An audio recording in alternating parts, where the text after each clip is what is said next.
Hello and welcome to legal knowledge with advocate Noor Yakub Shaikh. तो आज का हमारा टॉपिक है कि अगर आप दोनों पार्टी ने यानी कि हस्बैंड ने और वाइफ ने एक दूसरे पर केसेस फाइल कर दिए हैं और अब हस्बैंड बिल्कुल अपनी वाइफ को लाना नहीं चाहता है कि भाई इसने मुझ पे अब केसेस कर दी, अब मैं इसे लाऊंगा तो ये दोबारा केस करेगी, इसने एक बार मुझे कोर्ट कचहरी दिखा दिया है, तो आपके पास क्या रेमेडी है और इसमें कोर्ट का क्या इंटरवेंशन होता है, कोर्ट का क्या फैसला आता है। तो चलिए शुरू करते हैं आज की वीडियो। तो देखिए, जैसे कि अगर आपकी वाइफ ने आपके ऊपर 498A डोमेस्टिक वायलेंस या फिर रेप केस फाइल किया था या फिर आप पे 406 लगाया था उसकी ज्वेलरी के लिए और वो केसेस के पेंडिंग चलते हुए आपने भी केस फाइल कर दिया है, डिफॉर्मेशन, डोमेस्टिक वायलेंस या फिर रेस्टोरेशन ऑफ कॉन्जुगल राइट्स या फिर डिवोर्स केस, और इन केसेस के चलते चलते हो गए 5-6 साल और अब मीडिएशन होने के बाद ये डिसाइड हुआ कि चलिए हम दोनों साथ में रहते हैं, लेकिन इस पॉइंट पे आके हस्बैंड या हस्बैंड के घर वाले अब उस औरत को लाना नहीं चाहते हैं,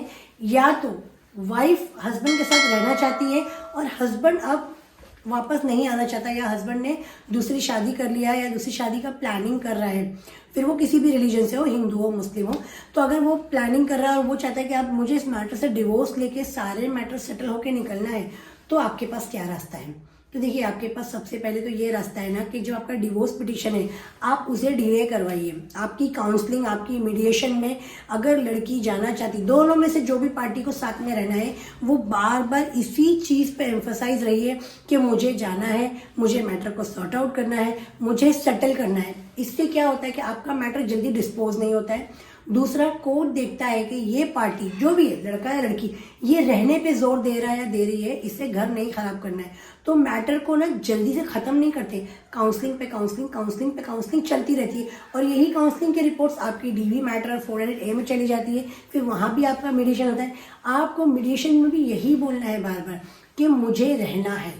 अगर आपको इस मैटर को डिले करना है। और अब तो क्या होता है कि इसमें फिर कोर्ट आपको कोई फैसला नहीं देगा, लेकिन अगर आप जाके डायरेक्टली बोल देंगे कि मुझे इस औरत को रखना नहीं है, या वो औरत बोल देगी मुझे इस हस्बैंड के साथ रहना नहीं है, डिवोर्स चाहिए, तो देखिए 498A क्रूरल्टी ना आपका कहीं ना कहीं ये प्रूव हो जाता है कि क्रूरल्टी हुई है